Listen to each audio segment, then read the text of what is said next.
have with us a man who needs no introduction, as evident by the crowd. So we'll dive right into the questions. Shall I say something before? Sure, go ahead. Well,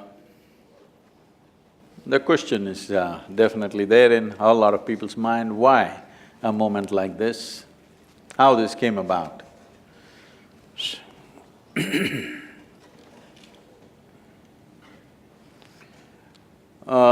In the last 36 years that I've been active with people, there's one constant refrain from people.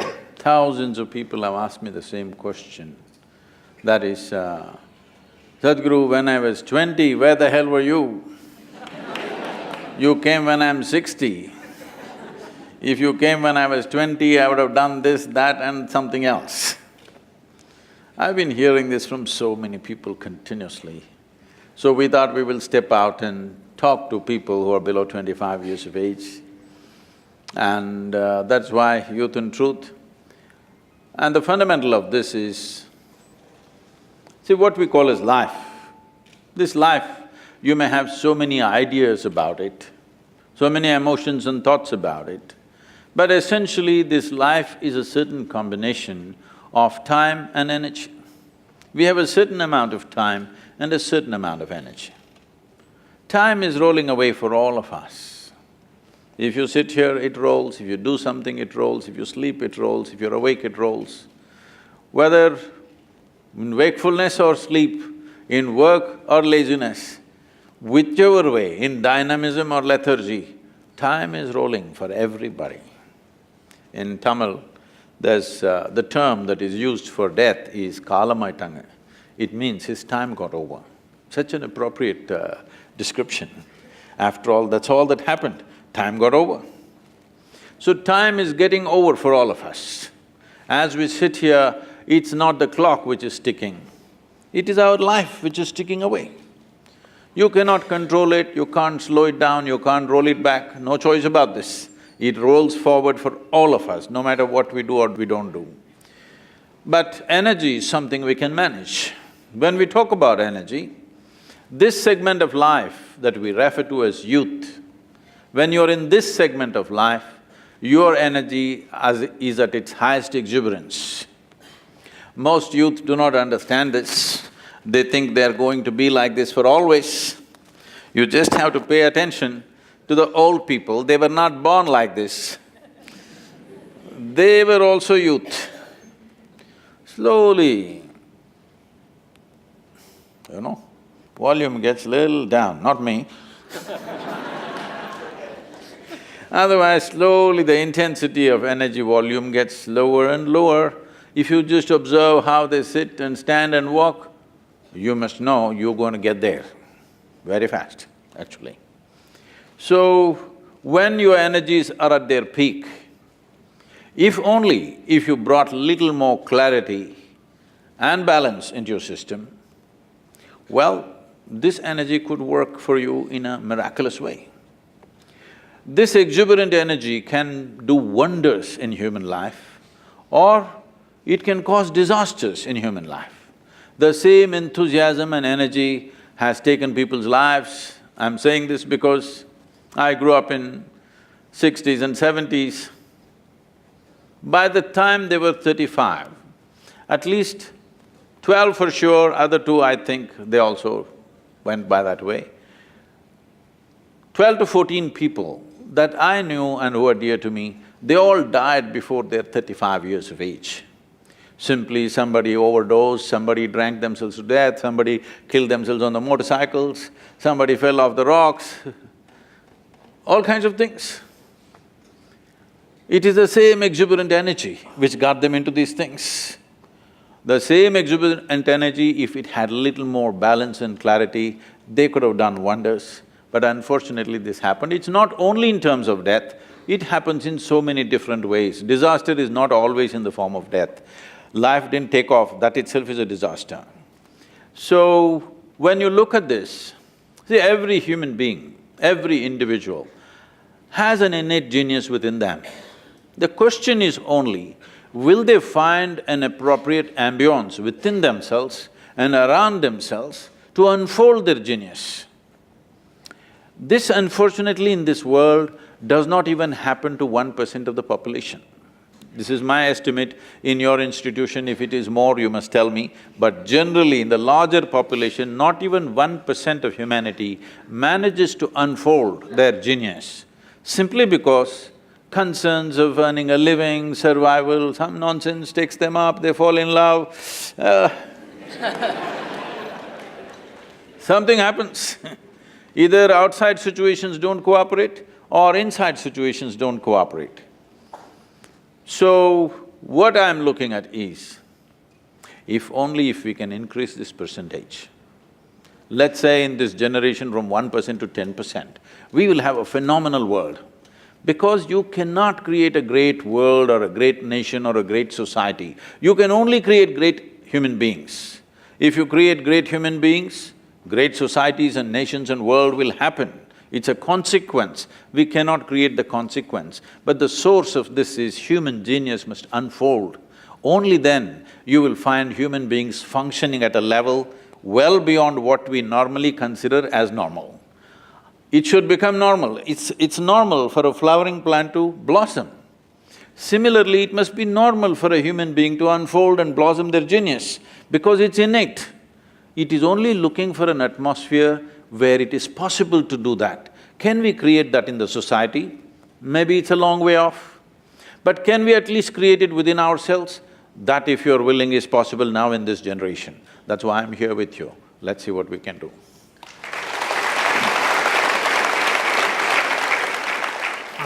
That, in essence, answers the first question which we had planned for you.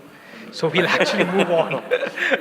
But what we have tried to do is so we are representative of the student community, and we have taken their questions and actually tried to divide them in themes. And several themes have cropped up, and we'll proceed theme-wise during this conversation. The first theme that cropped up was about ethics and morality. And even though this wasn't the exact formulation of the problem, there were versions of this. And the version was that if Sadhguru could go back into the past, not because of yogic powers, but if there was a time machine, and with foresight, with knowledge about what happened during the World War II, would Sadhguru kill baby Hitler? Is the first question that cropped up.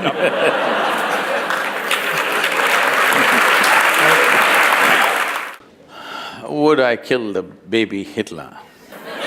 Knowing that 6 million Jews could be saved. See, Adolf Hitler is a consequence, is not the cause of World War II. In the sense, there has been centuries of hatred about the Jewish people. It did not suddenly crop up because of Adolf Hitler. Well, he used it politically to do all kinds of things, that's a different matter. But this hatred has been endemic in the population. Not for 1 or 2 years, for literally 18 centuries, it's been alive. Now, Adolf Hitler became a representative of that hatred, and he consolidated that hatred, organized it in such a way that it became a mega disaster. But the disaster has been unfolding for a long time. Forever people have been accusing Jews of being a Jesus killer and wanting to get them. In so many ways they've been persecuted, not in one way. Every generation has small-scale persecutions happening in various societies across that part of the world at least, not here. So, when Adolf Hitler came, he saw what you're accusing of Adolf Hitler is competence. Everybody had the same hatred. He organized his hatred into a very competent, results-oriented thing. Any number of human beings have come who are as much tyrannical as Adolf Hitler. Fortunately, they were not as competent. That's my question. I don't know if he studied in IIM because his organizing skills are extraordinary. You have to look at that. If he had organized this, not against a particular community, but for the well-being of the world, what a fantastic organizer he is. So his competence is what we're talking about. Hatred was there in the society. He organized it and made it into an end result of a disastrous kind. See, in every generation there are tyrants. Fortunately, they're impotent. Fortunately, they're everywhere. Don't think they're not there. Every day I'm meeting thousands of people. You should see what kind of mindsets people have. How much endemic hatred they have for somebody that they do not even know, including me. People who have never met me, people who have not had a word with me, they have so much hatred. Say, what's the problem? You've not even seen me yet. But no. So this endemic hatred is bred in the society in the form of religion, in our society in the form of caste, creed, ideologies. See, everybody is focused on Adolf Hitler. I'm not trying to belittle what he did. He is one man. So many people cause pain to each other, but he is one man who organized human pain like nobody else. He made a machine out of it. In a real organized way, like an industry. He did not do killing just for killing's sake, he made a killing industry, proper industry. Actually, they set up factories of death. So never before nobody organized it, but don't ever think nobody had those intentions. Nobody had those same emotions, they had. But this man organized. So would you kill the baby Hitler? No, it wouldn't help, because another guy maybe with competence would have come up. You never know. So, what we need to work at is, we need to work at, as I was telling you, a culture of peace. This is important. We never worked at culture of peace. Only when it explodes in our face, we want it solved. Otherwise, we're just going about our business. The way we are driving on the street is violent, all right? It's not fast, it's just violent. I wish they were driving fast. If they were skilled, they would be driving fast. They're unskilled and they're violent drivers. Violence means you don't mind if somebody gets hurt, isn't it? Hello? Violence need not necessarily mean I'm going to throw a projectile at you. I don't care if you get hurt. This is violence, isn't it? So this is all over the place. We need to see culture is not something that you can build overnight. Slogans you can build overnight.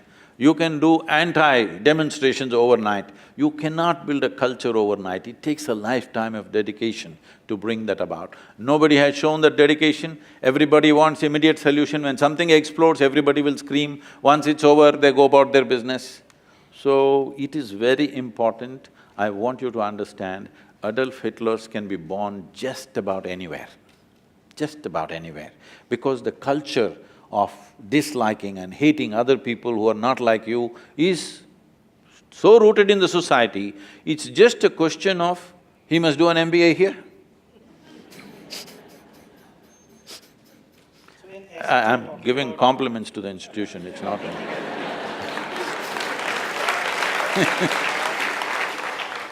Completely get it, but the main issue over here is that you tackle the root causes rather than manifestations of the root causes. Exactly, so… Consequences cannot be dealt with. It is a process we need to address. So the youth of today have a bit of confusion about the whole spirituality. We believe that the basic tenets of humanity, like justice, equality, fraternity, should be enough to be a better human being. And if you're a better human being, and if you're happy by yourself, is there really a room for spirituality? Please repeat those three values. Justice, equality and fraternity. Justice, equality and fraternity. I want you to understand this. These are wonderful thoughts, but with horrible results on this planet. Because people who talked about this, well, Marx spoke about it, Engels spoke about it, Joseph Stalin spoke about it. But Joseph Stalin killed 3 times more than Adolf Hitler. Am I correct on the number, or you're disputing the number? I'm not disputing the number, Okay. but there is a fallacy in this argument. We will come to that. I'm saying you can carry any number of values, but you will see people will learn to subvert their own values in so many ways depending upon how much pressure is put upon them. So instead of morality, instead of this kind of moral structures, it is better that we fall back on our humanity, which is more reliable and always there. If we want to fall back on humanity, if you'll give me a couple of minutes, okay? See, what is it that is setting us apart? Why is it I must think that there must be fraternity? Because first of all, I think you and me are separate. Now I am trying to build brotherhood, isn't it so? First of all, I think the way you are is whatever. Now I am trying to include you. But how did you come to this? You have come to this simply with little bit of accumulated information in your mind, the data that you carry, which is your thought process. Your entire thought process is coming from limited data. Now this data is the feed for your intellect. Because you understand somewhere, maybe not articulated in your own mind, but you fundamentally understand the nature of your intellect is, it will always make you and others separate, because that is the nature of the intellect. Only because intellect is functioning, you have a discriminatory mind that you can discriminate, that is him, this is me. Otherwise, you won't be able to discriminate. The other dimensions of intelligence, which is in human being, are all unifying in nature. Instead of going into those dimensions of intelligence and functioning, you are using your intellect. If I ask you a simple question, would you like your intellect to be sharp or blunt? You must choose, I'm going to bless you right now. You want it sharp, because intellect is a cutting instrument. So you use a knife to put people together, you will leave it in tatters, believe me. You use a knife to cut things, that's fine. To handle material aspects of life, you use a knife because you want distinction. When you handle people, if you use a knife, maybe with the best intention, you will still cause enormous damage. This is the unfortunate manifestation of the principle of communism. There is no more compassionate expression of humanity than communism, do you understand? You can tell. There is actually, in philosophy, there is no more compassionate expression, because everybody according to their need, not according to their greed, is a fantastic idea. But wherever they tried to implement it, what happened was enormous violence simply because it's an intellectual idea. And intellect can only cut. If you try to sew with a knife, everything becomes tatters. This has happened repeatedly again and again. But there's another dimension of intelligence within you, I will skip. In yoga, we look at human intelligence as 16 parts, I will not go into it. The last part of intelligence is referred to as chitta. What this means is, an intelligence without an iota of memory in it. Why is this important is, see, you are who you are and I am who I am only because of the memory that you contain within you, isn't it? You are separate, I am separate, how? That is one silo of memory, this is another silo of memory. When I say memory, it's not just what you remember and don't remember. There is evolutionary memory, there is genetic memory, there is karmic memory, there's varieties of memory. The very way you sit and stand is because of your memory, yes? The very way the shape of your nose is, the tone of your skin, everything is memory. So what you call as myself is a product of a huge amount of memory. Memory allows you to do many things in the world, but at the same time, memory is also my boundary. This is my friend, this is somebody I do not know. How? Because I remember this one, I don't remember this one. It's memory which decides who is mine and who is not mine, what is mine and what is not mine. So there is an intelligence within you which is beyond memory. If you dip into that dimension of intelligence, in your experience, all boundaries have disappeared. In the sense, if you sit here right now in this hall, and even for one moment, even for one single moment, if you experienced all these people, just as the way you experience the 10 fingers of your hand as a part of yourself, after that, do I have to tell you morality, fraternity, equality, this, that? When you see somebody as a part of yourself, when you have known somebody as a part of yourself, there is no need for any principle or any morality. This is what spiritual process means. Spiritual process means you begin to experience something beyond your physical nature. Why this is important is, physical nature can only happen in defined boundaries. Without a defined boundary, there is no physical process, isn't it? This is my body and that is your body. How come? Because this is a boundary. Now this is my mind and that's your mind, because there is a boundary.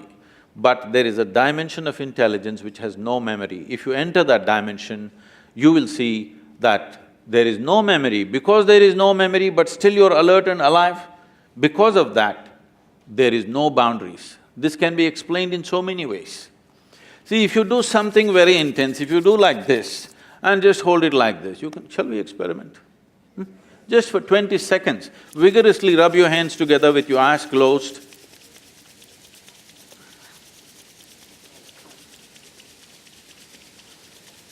Hold it about 3 inches away from each other. There's something happening between your two hands? Or you didn't try that? You don't believe in experimentation? Okay, that's fine. Definitely tried it. Did you? Did you see something between your hands? There is a certain energy. Why I'm saying this is, right now your definition of this is me and that is you has come like this. It is… See, how do you know? Can we do another experiment? Are you okay? Your right hand, let's touch your left hand. Is that you? Yes? Yes. Touch the chair on which you're sitting. Is that you? How do you know this? What tells you this is me and this is not me? No, no, no, no. There is sensation here, there's no sensation here, isn't it? Essentially, it is the boundaries of sensation which tells you what is me and what is not me. What spiritual process means is, you get your life energies into such an exuberance that your sensory body expands. If your sensory body expands, everything within the boundaries of your sensation, you experience it as myself. Right now, this water in this tumbler is definitely not you, but if you drink it, it becomes you, isn't it? This many kilograms, how did it come? Something that was outside now is within the boundaries of your sensation. Now if all these people are within the boundaries of your sensation, even for a moment, if you actually experience them as a part of myself, after that, do you need morality? So I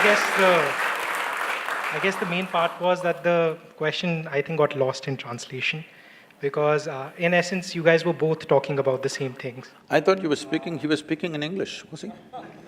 True, but translation is not always just language, it's also intent. Okay. He also implied that if people start looking at other people not as other people, but as humans. But how will you do it? According to me, the knowledge that we are all humans is essential to us. See, it is between human beings that this problem happens. We all know we are humans. If you were a tiger, I wouldn't fight with you. In essence, we are saying literally the same thing, we're just coming from different fronts. We are all humans. The fact that certain people have not acknowledged that we are humans is the cause of this problem. I don't think they have not acknowledged, they have acknowledged. They have said that we are different kinds of humans. Not really. Within a family, there's a lot of fight going on, brotherhood, fraternity, equality, but more clashes are happening within the four walls of a home in a family than between India and Pakistan, believe me.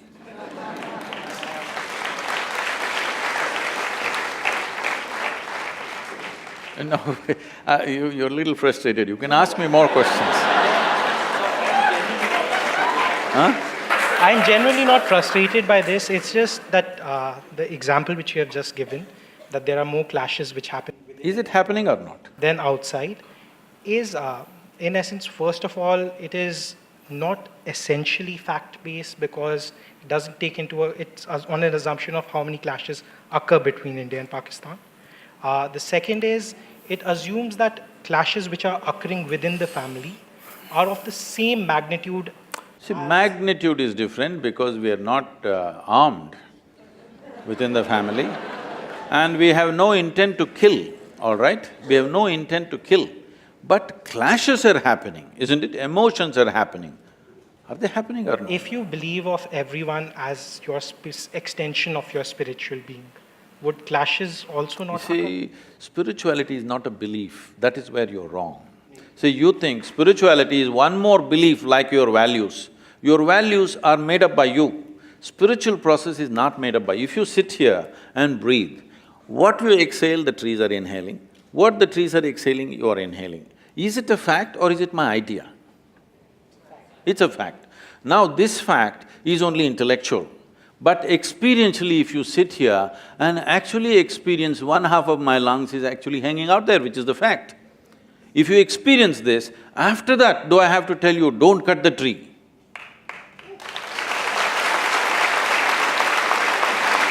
See, there is human thought. This whole thing comes from the fundamental that we have made human thought far more important than the reality of the existence. Human thought is very small because it is just a consequence of little data that you have in your head, isn't it? All the thought that you have is coming from the data that you have gathered. Whatever data I have gathered, whatever you have gathered, whatever all of them put together have gathered, is still a minuscule in this existence. Is it so? Hello? You may be a PhD, but I'm asking you.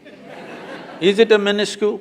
So with such a small piece of information, you're coming to conclusions which is not right. That is why spiritual process means you don't attach any importance to your own thought and emotion. You see how to dip into those dimensions of humanity which is not defined by boundaries of your physical nature. This is what spiritual process means. Spiritual process is not a belief system, it is not an ideology, it is not a philosophy. When your experience of life is little more than your physical nature, then you use this corrupted word, spirituality.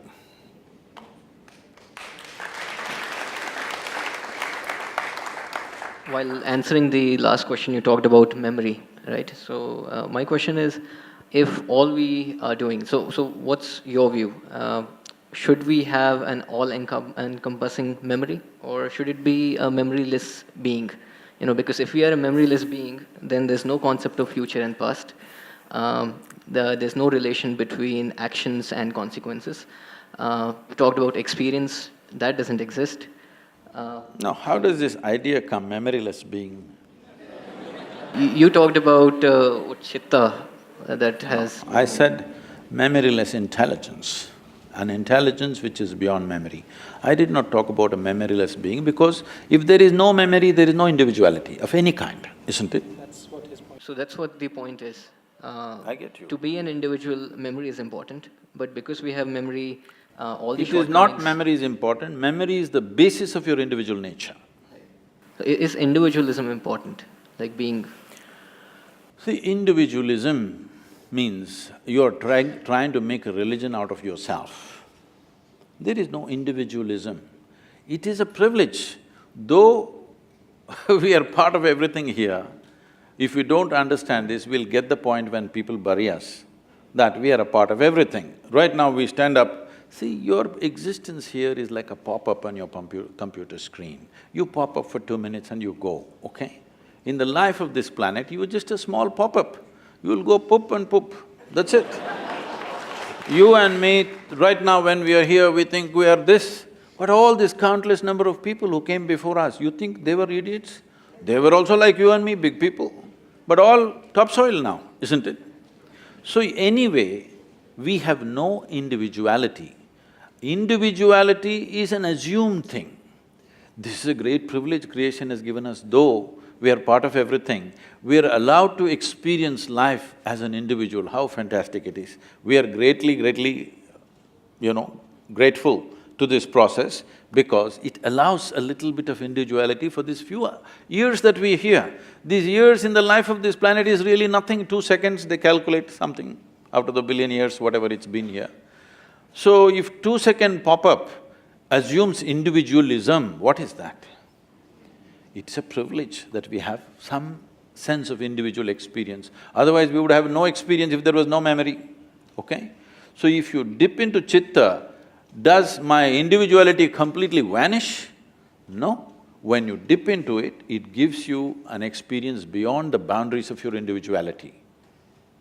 Because of this, see, you are in this country, you're an Indian, but can you travel out?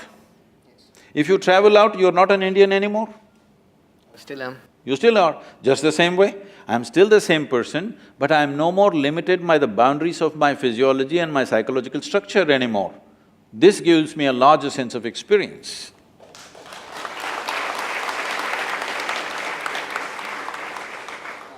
moving on to the mythology.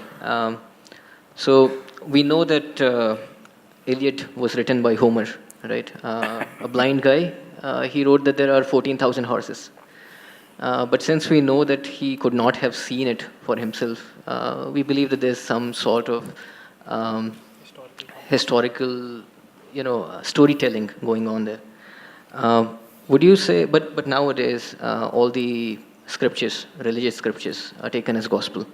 So should we also believe that there is myth making in Ramayana, in Mahabharata, and that taking them as gospel rather than just work of literature is wrong? I don't see anybody taking Ramayana and Mahabharata as a gospel. There are certain factions which are… No. They cannot, because they'll get freaked out with confusion. Because there are all kinds of people in Mahabharata, the best sort of man, the worst sort of man, in between every kind of man and woman. Is there over 100,000 characters? How can you make a gospel out of it? So you said storytelling. I don't know if you've seen the byline of Youth and Truth, not the seriousness of gospel, but the playfulness of gossip, because gossip has always been reliable. No, at any time in history, nobody went by the official version. Whatever the official version came, people asked around with their friends and relatives what happened. When 5 people said 5 different things, people learned out of their wisdom to extract some truth out of the gossip. But people always relied more on the gossip than the official version, isn't it so? It's not just today, always. However, given that this gossip can lead to a transformation of this truth to an extent where it's lost forever, do you think that's troubling? See, first of all, you're questioning, did it actually happen, right? So we are saying that the same argument which you have given is the argument which is usually used these days to say that buildings which were constructed by the Mughals were actually not Mughal structures. Okay. I get the however, point. that's gossip being misinterpreted completely. Now, see, if you come further south, people are questioning whether Rama existed or not, okay? This is just a question of poor memory. When the entire nation has been talking about it for thousands of years, now the problem is your trust in printed word is more than the spoken word, that is the whole problem. But you must understand, this is a oral culture. We always transmitted most significant things orally. You may think it's insignificant because it's not written, but anybody can write it down. People have written it down now it's a printed word. But now somebody questions, did Rama exist or not?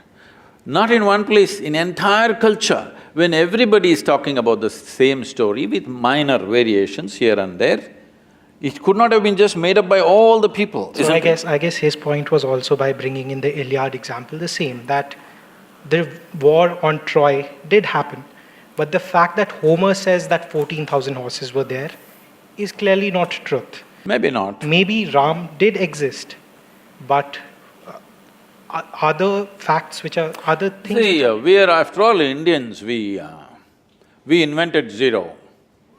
We have certain freedom in using number of zeros. We're taking liberty with that. Don't…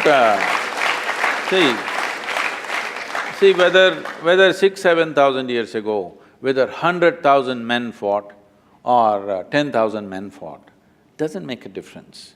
The way the story is said in this country is not for its facts, but for its truth. You're trying to bring out a certain truth. The fact of it, whether 100,000 men fought, 10,000 men fought, what does it matter? You don't have to manage that war today, it's over. So the important thing is, what is there for me to learn from that, all right? If that's a question mark, we can go ahead with that. I guess that was his point itself, that when you look at religious texts, as you would learn from… See, don't call them religious texts, this is nation's history. So let's say if you look at another piece of literature, you would derive learnings from it. Literature is different, history is different. Literature can be fiction. History is written in a dialectical way so that it's always relevant for you. I'm saying 6,000 years ago, whether a man existed or not, what's my problem? Unless he has something to contribute to my life today, isn't it? However, if history has been written and the facts of the history are not clear, then See, this is what I'm saying. The fact is like this. Suppose 6,000 years ago, Rama had a wife whose name was not Sita. What's my problem? we are not questioning whether the name was… Not only the name, I'm saying, okay, he was not… his father's name was not that, it was something else. He was somebody else. What does it matter We to are me? even questioning the sequence of events over here. You can. How they… See, sequence of events also you can question, but what I'm asking is, a 6,000-year-old drama, if it got little mixed up, it is not your problem. The problem is just this, is there something for us to get from that? That's all the thing is. Now, why we are worshipping Rama in this country is, he's not a super success. He's a serial disaster, if you look at it. Yes. Even today is having real estate issues, that's why you brought this up.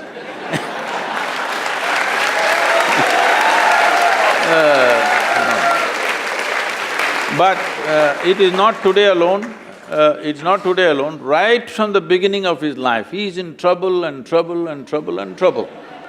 See, he is rightfully a king. He is coronated at the age of 17 or 18. He marries a princess, and within 1 or 2 years, he's sent to the forest. They didn't go to the jungle for picnic. As some of the television serials are showing Rama, Sita doing all that. No, it is like, throwing him out of the kingdom from his power and everything. That itself would have shattered a man, but he settled down there. But Rama is also an insecure person who, when Sita came back to him, first she sat through fire. We will come there, don't First jump. she sat… First, let's kidnap her, no. See, now you're changing the see, now you're changing the sequence of things. First, let's kidnap her, all right?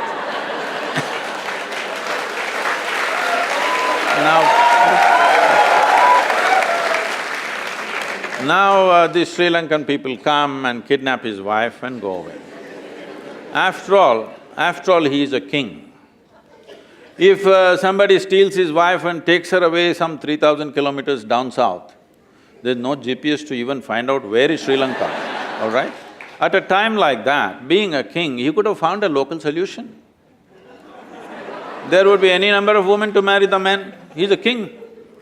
But he goes in search of her, not with a big army, just him and his brother, like ordinary people. If a man has to walk 3,000 kilometers down south, not knowing where she is, whether she is alive or dead or what's happened, then she must mean so much to him, yes or no? Otherwise, why would a man walk that distance? Now, he goes there, he forms a Tamil army, don't forget this and then there is a fight, kills hundreds of people, burns down a beautiful city, gets back his wife, comes and settles down. Before this, I will tell you, he goes for a year of penance in Himalayas. His brother asks, "Are you crazy? This man stole your wife and now you're doing penance for his death." He said he had 10 basic qualities, Ravana. Killing those 9, which were horrendous qualities, no penance for me, no repentance for that. But he was also a great devotee and I killed that also. So 1 year of penance the man goes for. This is not a And then he settles down and his wife is pregnant. You must understand, for a king, his wife is pregnant means it's not just about a child, it's a progeny for his empire and there are many things involved. No sonogram, so he doesn't know whether it's a girl or a boy or boys or girls or anything. But once again a political situation evolves where he has to send his wife to the forest, which you are saying is insecurity.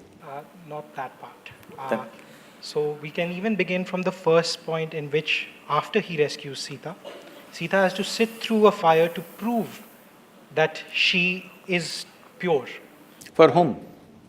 so that other people will accept her. Because Rama cared about how people saw him. Rama, when he came back, a random dhobi in your kingdom said that, "Sita, I am not like Ram, who will keep a woman in my house, who might have a child which is not mine. For this, Rama sends away Sita again to the forest. That is the insecurity you're talking about. At any point, Rama wanted his people to love him. No, let's come to this properly. Today in our country, there are many kinds of things. I'm asking you, do you want a leader for this nation who puts the people of this nation above his own family and his personal love? I'm asking you. Or do you want a Dhritarashtra, at any cost my son? You want a man who puts the citizens of this country above his family. This is not just another woman for him. He went and fought a battle for her, walked 3,000 kilometers. This is not just another woman. He is living for her, but still he sends her back to the jungle when she's pregnant, knowing fully well that it could be his future for this kingdom. And he's putting… See, it is not just about a dhobi, this is what your mistake… you're taking these things literally. When a dhobi said, what it is being said is ordinary people are talking like this. Ordinary people have no trust in the king, that he's just brought some woman from somewhere and he's made her our queen, because queen is seen as a mother to the nation. We don't want such a woman as our mother, that's what they're saying. She went and lived with some man somewhere. This is what the people of those times are saying. So if the king says, I don't care what you think, I love my wife and keep her, that would be not a good king, not a good administrator. So he's putting his people above somebody that he loves very, very dearly, and she's pregnant. It's not a small thing for him, it means a world. But still, he sends her to the jungle. This should be bowed down to, this is why we bow down to the man. No? Please say it. No, why? He has something to say, please.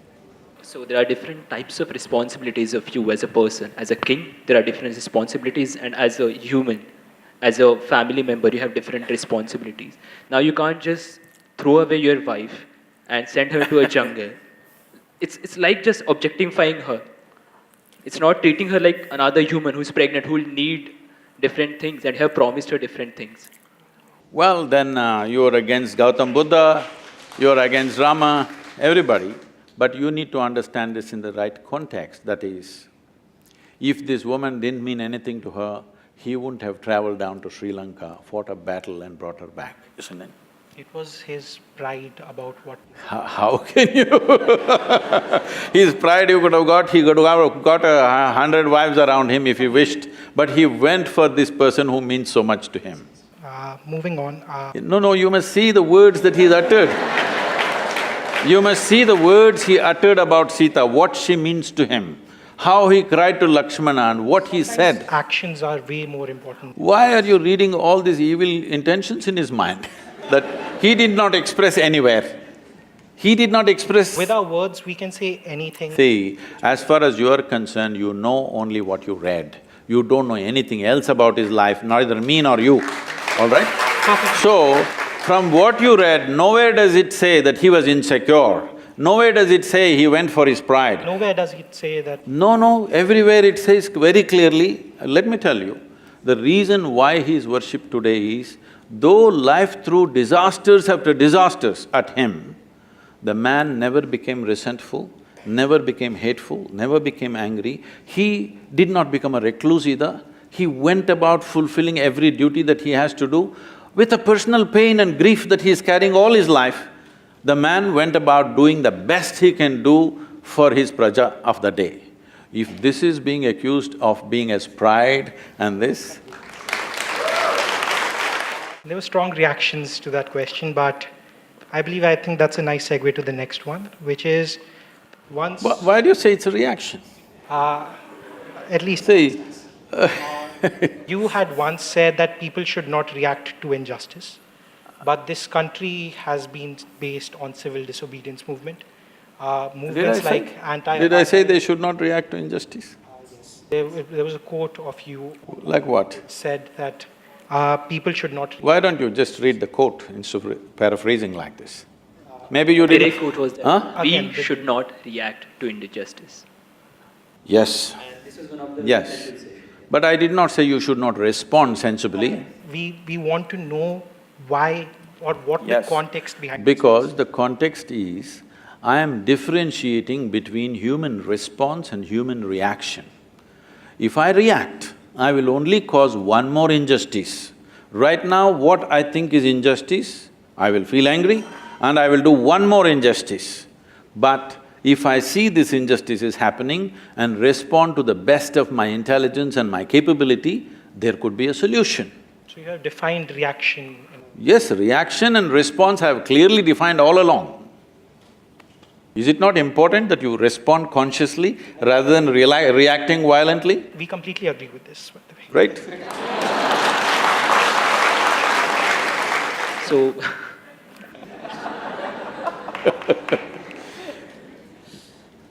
I'm glad your serious face is gone, you're laughing. Now we can talk. so this was you quoted somewhere that religions have nothing to do with the lynchings that have been going on around. But if we see the facts, members of a particular minority community are being targeted by the perpetrators who identify themselves with another religious community. And if these are the facts, then how can you say that religions are not connected to the lynchings? See, probably you're just going by the television reports. Just go a little further into the…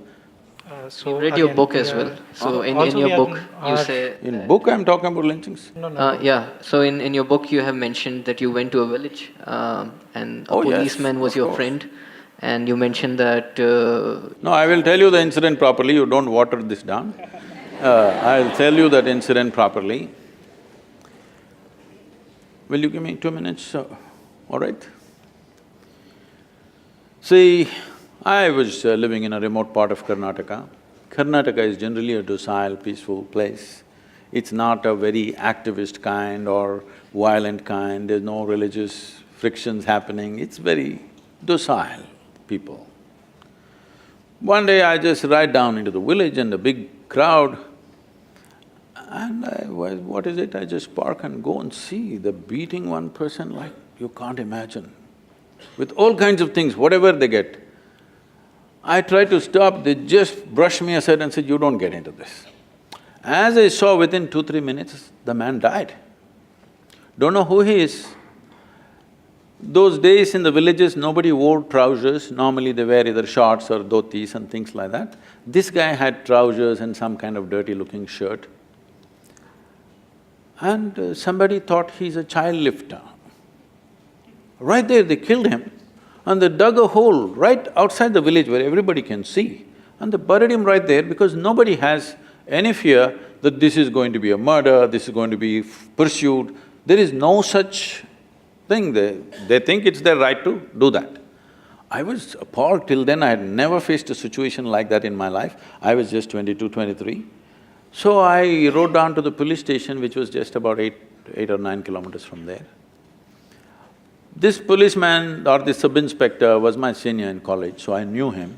So I went to him and I just saw this, you have to come and do something. He said, you do not get into this thing. I said, what? They killed a man, I can show you where he is buried. This body is right there. Nothing. I tried to talk to the local MLA. He said, please, you don't get into this. When I really looked at it, then it happened after 3-4 days. Late night around 1:30, I'm coming from Mysore city to my farm. On a remote road, it's a very remote place, it's in the hills. I ride in, young people are standing there with fires burning, with sticks and rods and everything. Oh, they shout, the motorcycle comes means.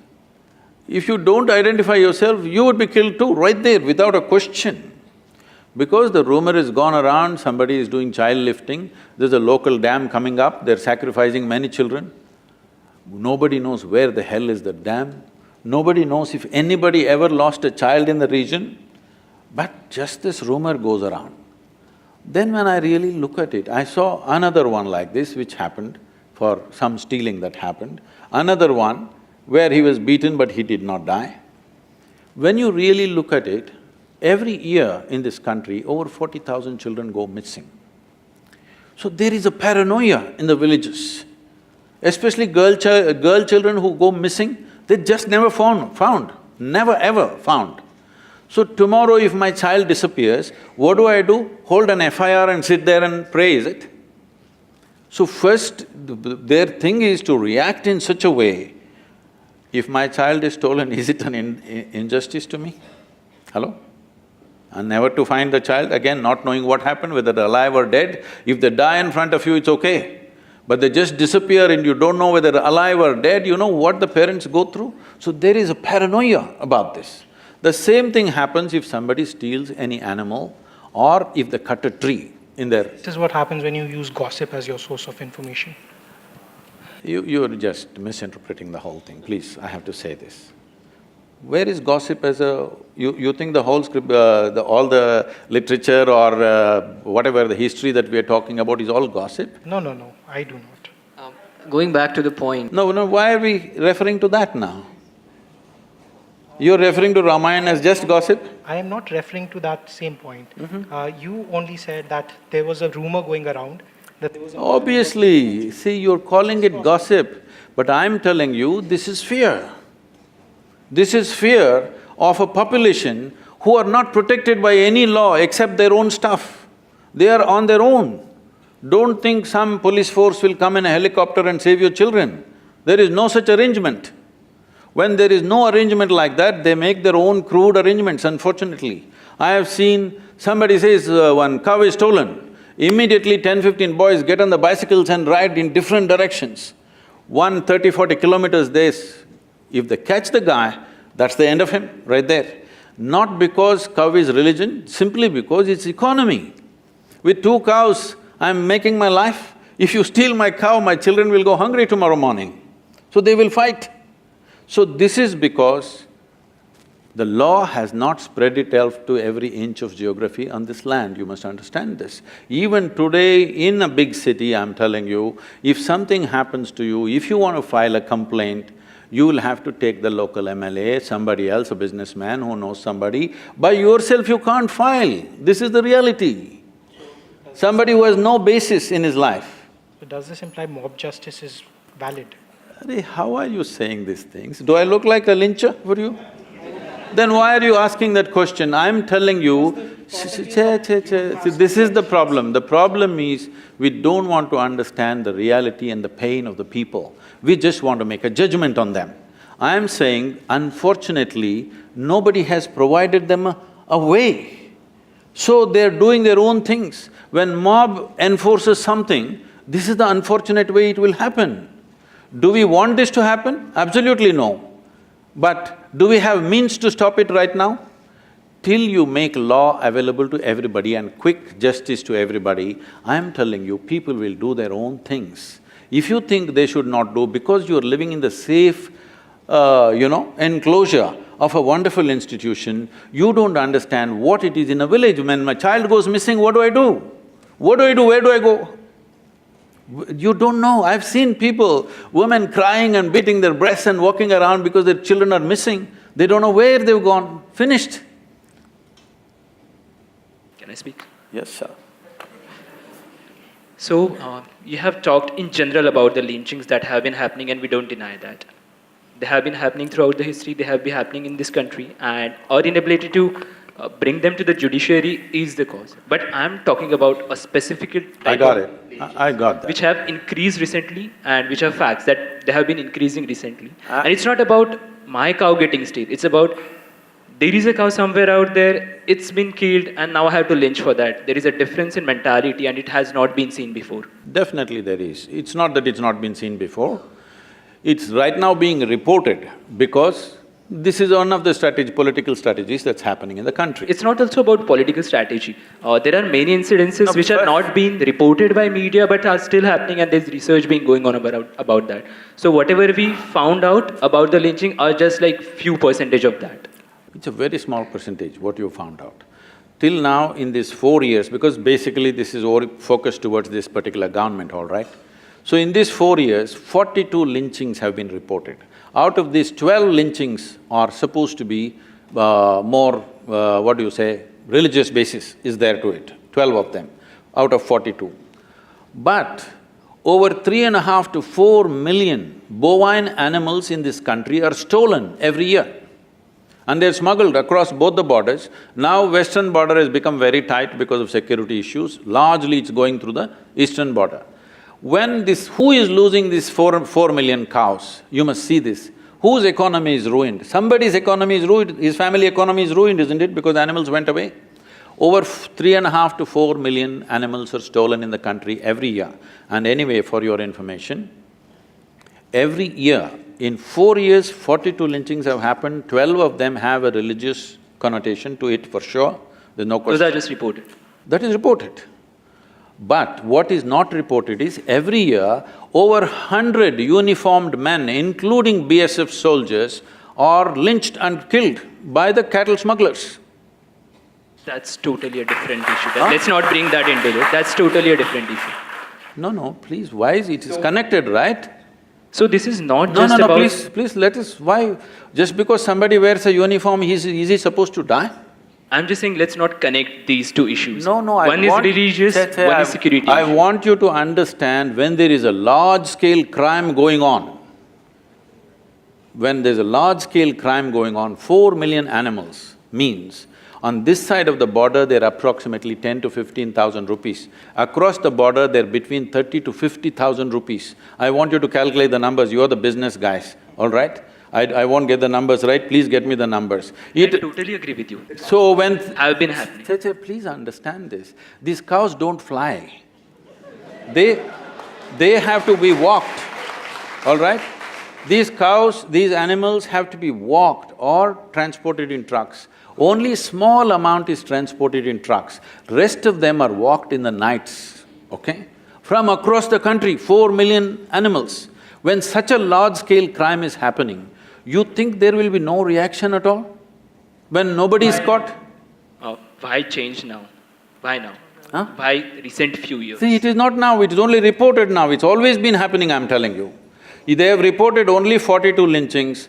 I will, I am on camera, but I'm telling you, from my experience of rural India, I would say anywhere between 200 to 500 lynchings have happened in these 4 years. And similar numbers or much bigger numbers have happened in the past. Because unfortunately, this is how things are enforced in this country. You have to change it means you have to create an enforcement mechanism that's available to everybody. In United States, they say an average time in which a police car arrives is 3 minutes and 20 seconds, even if it's in Montana, average time. In New York City, they will arrive within 30-40 seconds, armed men, not just handguns. If you open their boot, they got a shotgun, they got rifles, they got works.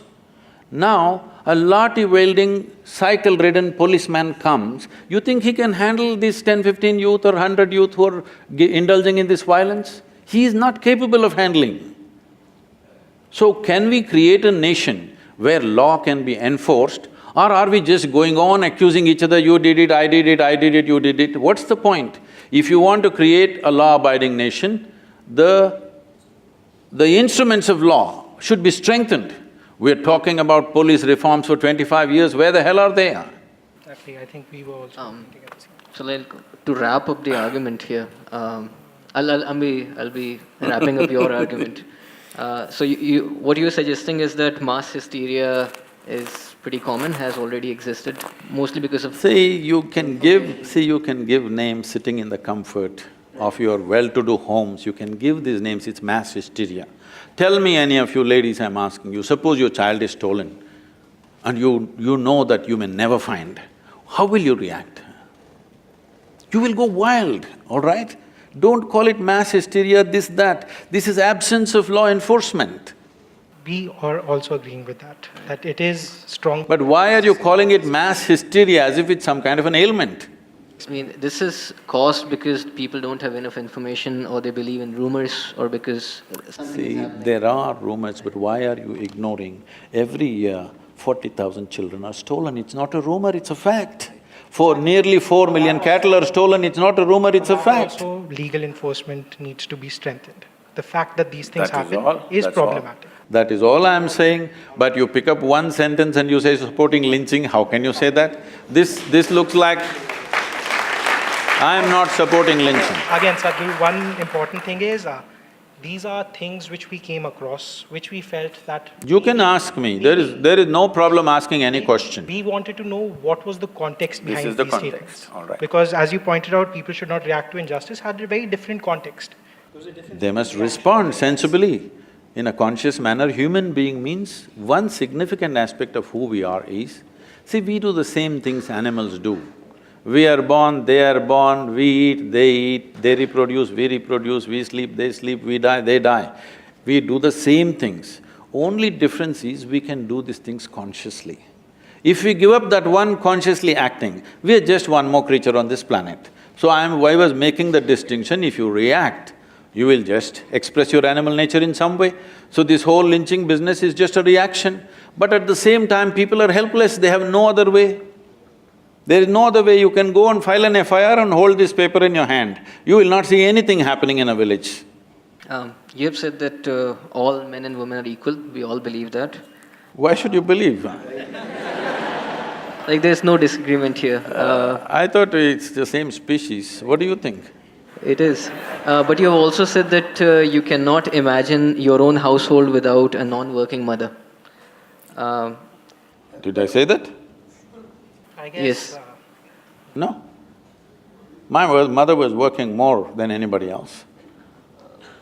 I think so. She took a lot of pride in doing her work.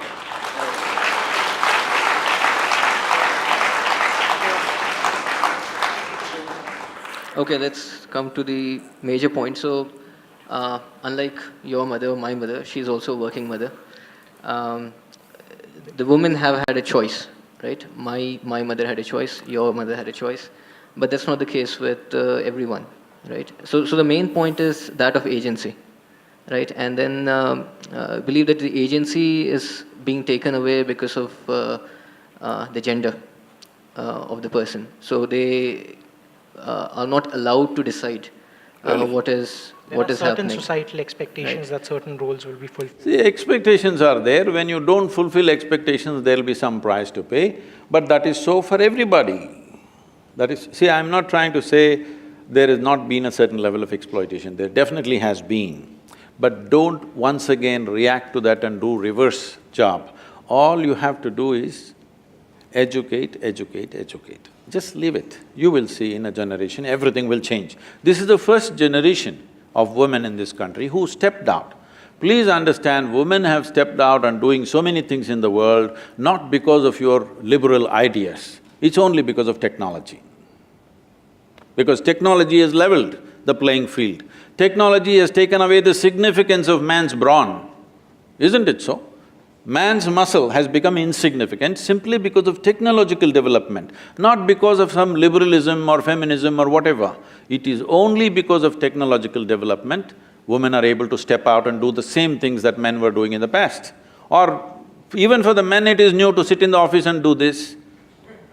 Otherwise, they were digging something, all right? Once the machines came, man's muscle became insignificant. Because of that, there is a way. So just allow little more time rather than doing something in a rush, in a reactionary way and breaking the social structures. Because if you break them, do you have a better alternative? That's a question. Right now you're talking about you didn't want a working mother. My mother was working all the time and she was very proud of what she was doing and she was the most respected person in the family. Only thing is, only your idea of work is, how much did she earn? It was not significant for her. The rupees and paisa were not significant for her, her values were totally different. Again, I think intent of the question got mistranslated, which has happened tremendously over here. Why you… So, would you say that, main all the intention… main… They're reading the question and how can it be mistranslated? the… Intentions are not based on words. So we can talk about, the changing gender structure in the workforce and all that. But do you feel that, all the major movements, feminism, civil disobedience, anti-apartheid, anti-racism, these are responses or reactions? See, anti-apartheid is a different dimension altogether, all right? That's a different thing. Similarly, How is it different? See, it is an engineered discrimination, all right? Between men and women, responsibilities were divided. It is only when it so happened that our values became purely economic, suddenly we thought, women are at a disadvantage. If you go to the village and see men and women are working on the field as equals, well, she will do planting, he will do digging. Does it mean to say inequality? He has more muscles, so he does that kind of work. She has another kind of strength, so does this. And well, you brought my mother into the picture. Now, she had 4 children. When you have 4 children, you have a project on hand. All right? Well, it's an important project. She did a good job on me.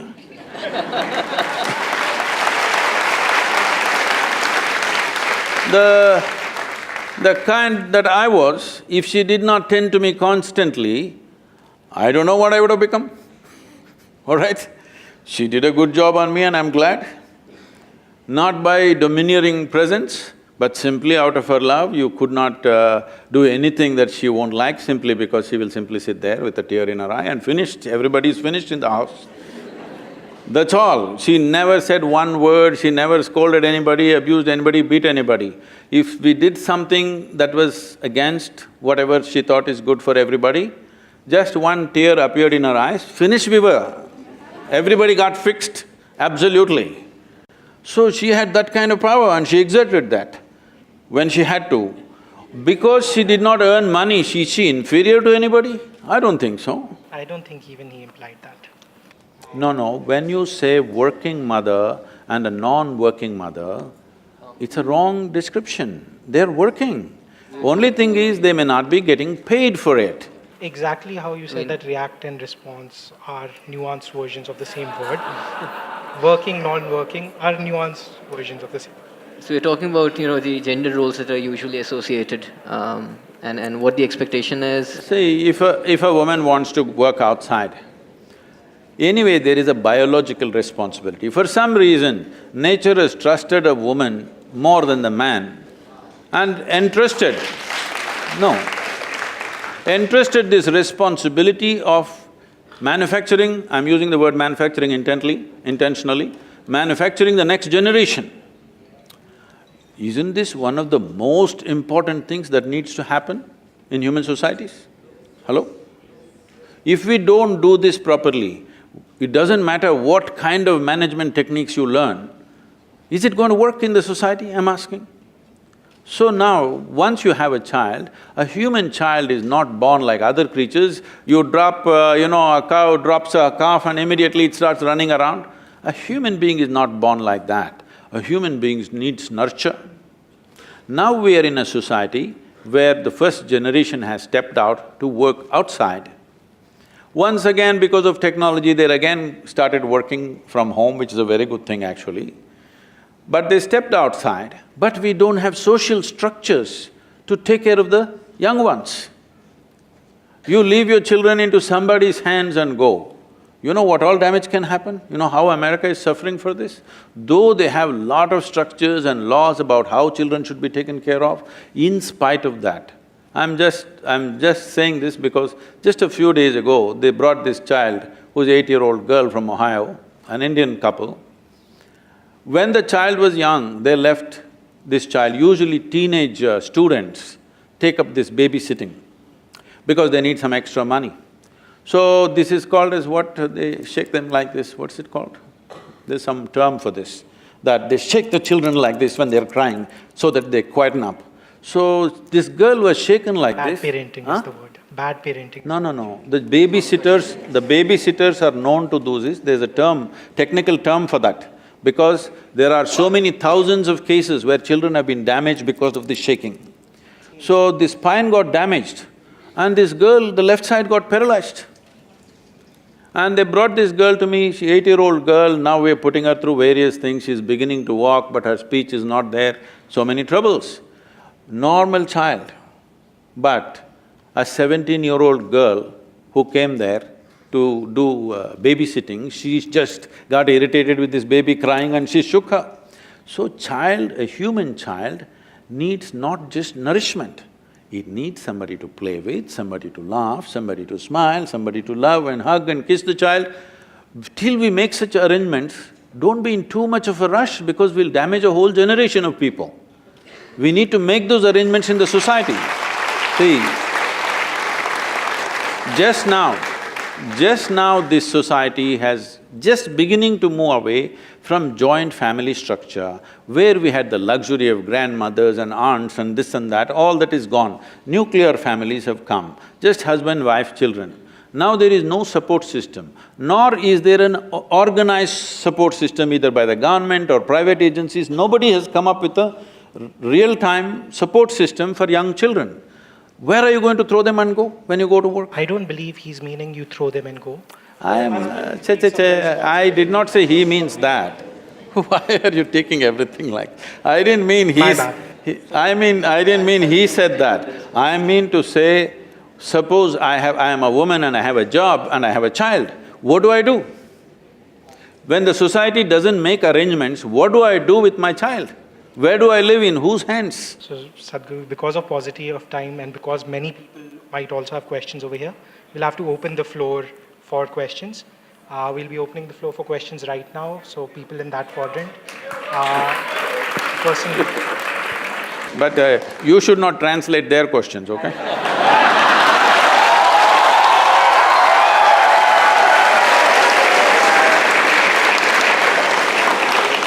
Question that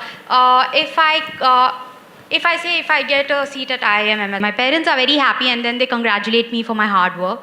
But the same thing, if I do not get a seat, they are like, you will get what God intended for you. So if already everything is predestined for me, why do I take up all this effort to even work hard? No. It is not predestined, they just have a system as to how to address the failure.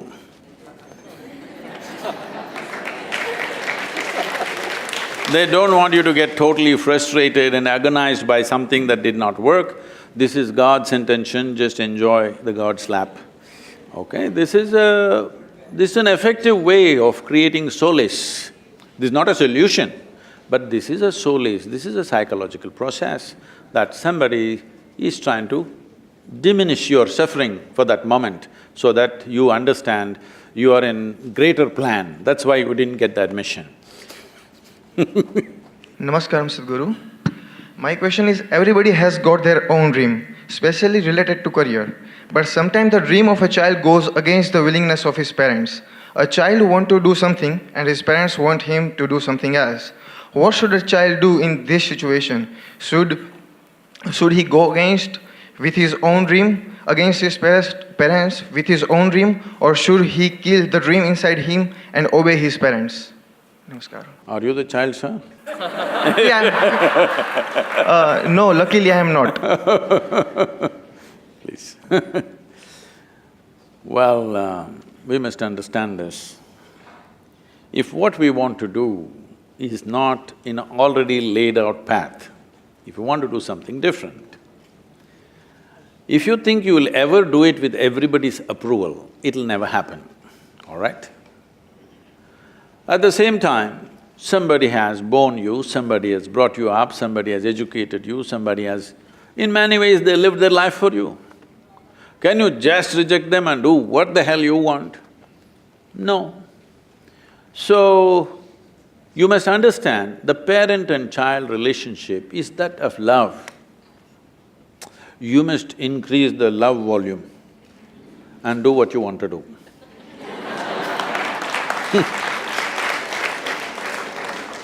Now the problem is when they say no, you will get angry and say nasty things. No, you should not react like that. You must respond by increasing the love volume. When you increase the love volume, they melt. Then you must tell them, see, this is what I wish to do, otherwise I will not be happy doing what you want me to do. They will… Next. There is a price for everything we do in our lives. So we were talking about how it is a dilemma for a mother if she has a job to serve and a child to take care of. My question is why the same dilemma doesn't exist for the father? Because we're talking about a mother should be there to play with the child, to take care. Why can a father not be there? Or why the same dilemma doesn't exist for the father as it does for the mother? It is not that it doesn't exist, it does exist today. It is just that at an early age, a child prefers mother's company more than the father's. When he starts running around, he likes father. When he is still crawling and boo-boo-boo, he likes mother. At least the first 3 years, 4 years, the child prefers the mother because it's natural for the child to prefer that comfort of a mother. But when he starts running around 6, 7, 8, then he wants father because he wants adventure. He wants to go out, he wants to go on a motorcycle or he wants to go somewhere else. But early age, he wants the comfort of the mother. Now, generally, we have not created this. This is something we can do, which we have been talking about but it's not happened. There are many people like this. I said such people move into one apartment. One lady who's really good at children, good with children, she could take care of all the children very well and do something, some cooperation has to happen because we have banished our grandmothers and aunts and others, we can't stand them anymore. At least somebody who could be paid something but who's a volunteer, not simply a paid person who's going to shake your child like this. Somebody who has some care and concern for the child has to be there. But unfortunately, those arrangements are yet to happen in our society because it's new. Arrangements have not come. I'm sure in the next 15, 20 years this will come, but there is a certain amount of suffering in the meantime.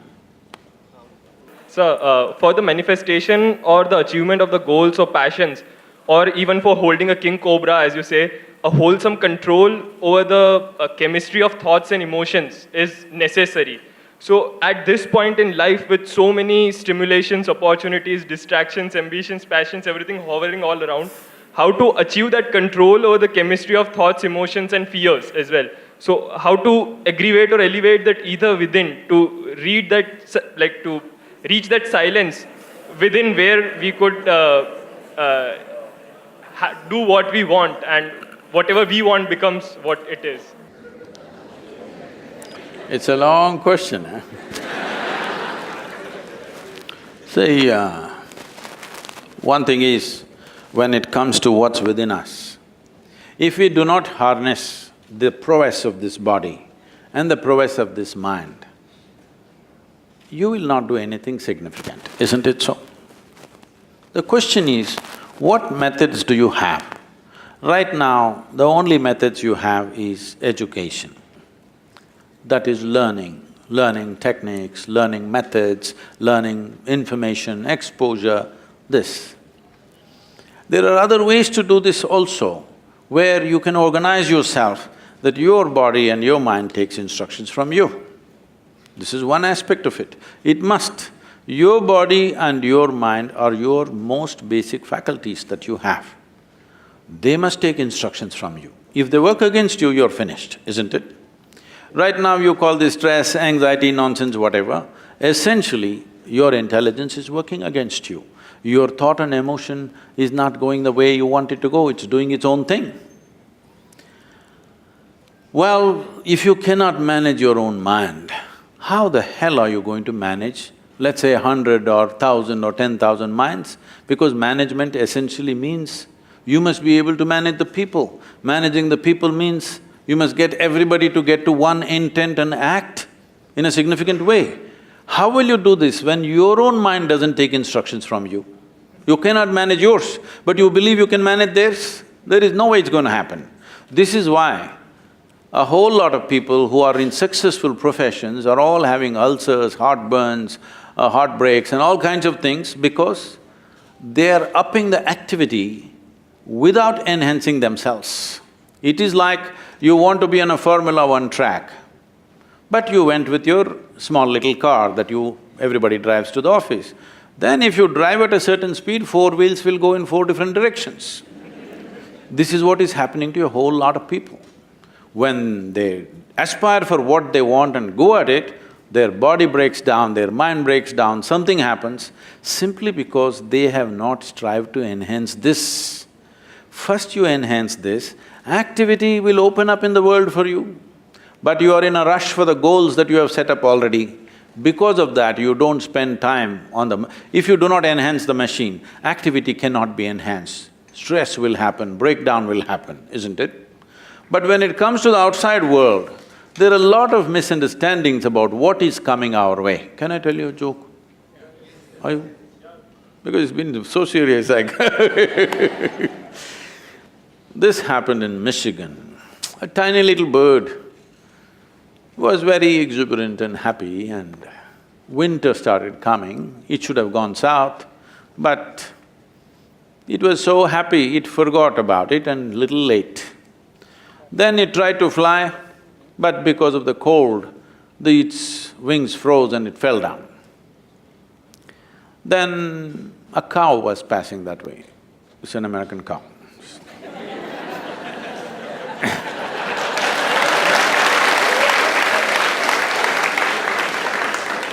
A cow was passing that way and it dropped a heap of dung and it fell right on the bird. So inside this dung, the warmth of the dung caused thaw of the wings, the ice melted away and it felt happy and warm. Tick, tick, tick, it started tweeting from inside the dung. It couldn't get up, but it was happy inside the dung. A cat was going by, it heard this bird tweaking, it opened up the dung and ate up the bird. The moral of the story is, not everybody who heaps dung on you is your enemy. Not everybody who gets you out of shit is your friend. And above all,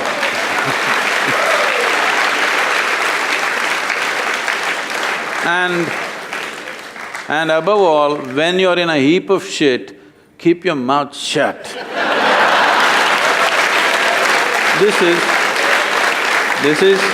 No, I'm saying this because we have created a world now, if I have trouble, I must talk to everybody in the world. They're all going to give 1,000 solutions. No, when you feel you're in trouble, please just spend some time upon yourself. Invest some time and energy upon yourself, because there is no trouble which troubles you except what you allow, isn't it? What is it? You must invest some time and energy upon yourself. This value of solitude is totally gone in the world in this generation. Please bring it back if you want to make yourself of some substance.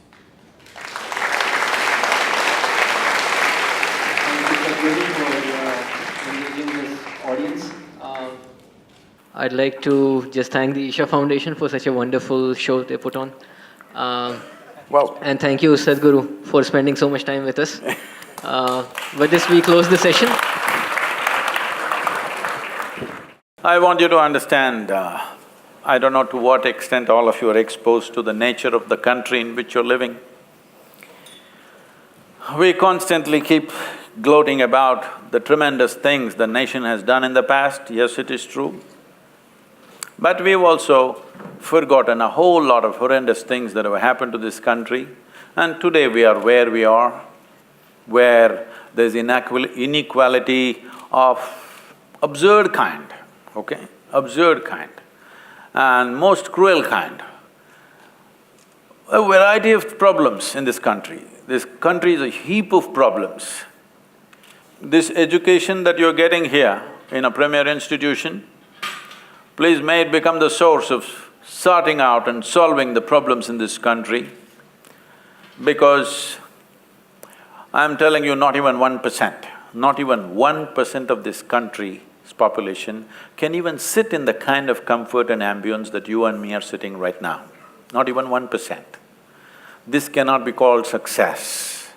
This cannot be called even a nation, if you ask me. So, we have to make a nation out of this 1.3 billion people we have on our hands, and a whole lot of them are youthful.